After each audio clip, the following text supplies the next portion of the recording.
Is your child or teen's anger leaving you frustrated and confused? Well, we're going to dive into the root causes and what you can do about it.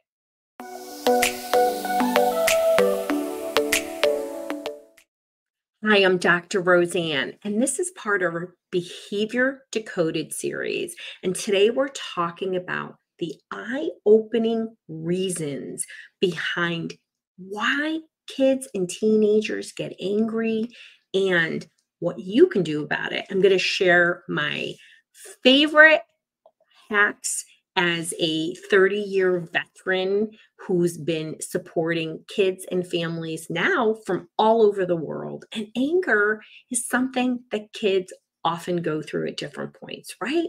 But when you have a child where anger is an issue, it's an issue. It means it comes up a lot. Your tried and true parenting techniques that maybe work with your other kids just aren't working with this kid, or maybe more than one kid in your house. Maybe your whole house is full of anger. So, what I love to share with people are all those science backed solutions that work, because we somehow have become a society where we think kids should be perfect and they should just assume and know. And we forget, as children of the 70s, 80s, and 90s, we made a whole lot of mistakes. It just wasn't on video, as I always like to say, right? So let's talk about what we can do, why this happens. So, first of all, before we talk about common causes of anger, let's talk about meeting our kids with our own anger, because you know what? It happens. And sometimes, and I can certainly share this, and this common experience that I experience with a lot of my other families, sometimes our own stuff, our own history, our own trauma, stuff that we brought with us, right, can be easily triggered when we have an angry kid, right? So I have a family member who's really angry a lot. Um, and once you get past 29, you got to make sure you go to a therapist and deal with that. I mean, how about 20, 22? And this person hasn't and lives like that and doesn't see it. And that's okay. You got to pray for them, right? That's all you can do, right? You set your boundaries and you pray for them. But having a kid with PANS who got angry because it wasn't in his control was super triggering for me. So you can make a decision to meet your own child, right? Your child with anger, or you can try to meet them with love and acceptance. And that is super hard, super, super hard. Angry people can be scary. And it doesn't matter if they're 3 years old or 18 years old. Certainly, once you have a child who's older, it comes with a whole lot of other worries, because then you worry, that anger, one, it's embarrassing, right? You're like, oh, we're the Smiths.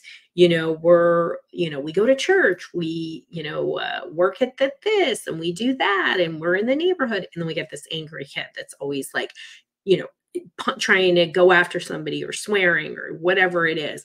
And so you have that whole emotion, right? And trust me, I get it. In my own experience, but also we're not a very forgiving society anymore. We don't seem to have that same kind of tolerance that we did back in the day, because things are, can be easily recorded.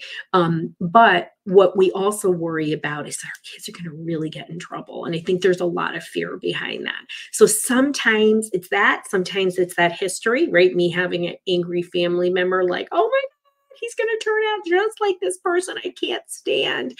It's genetic. So, and there could be some genetics in all of that. So, but just know that if you're going to meet your kid with anger, all it's going to do is you're going to start, I don't want to say one-upping, but I am going to say one-upping. You're going to amplify each other. If you meet a person with anger with calm, hostage negotiators don't go in like a bat out of hell. They go in calm. Okay.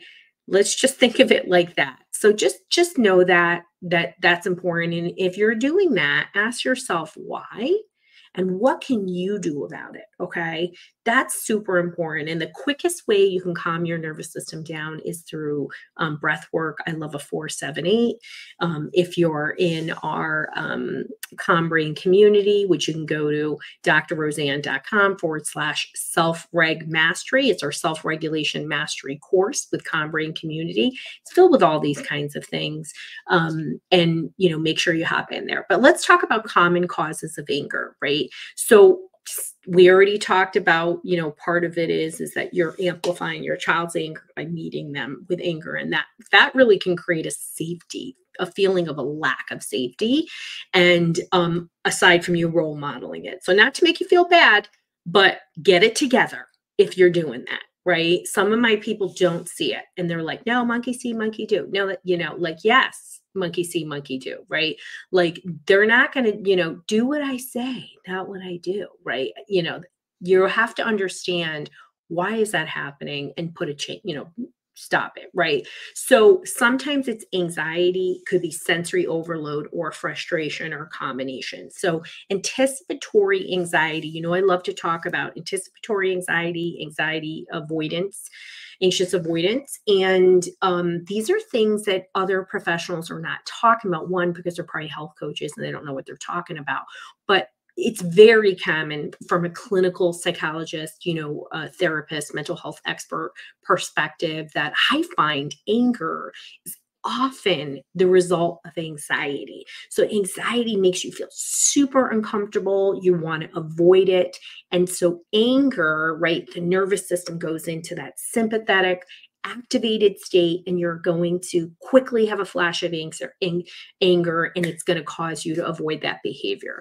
So it could serve as just a way that a behavioral habit, right? Again, you like, well, they're doing it on purpose. No, the brain forms a habit. Like this provides a way for me to avoid that uncomfortable sensation. Sensory components can be a big part of why anger can happen. Literally a physical uncomfortableness, right?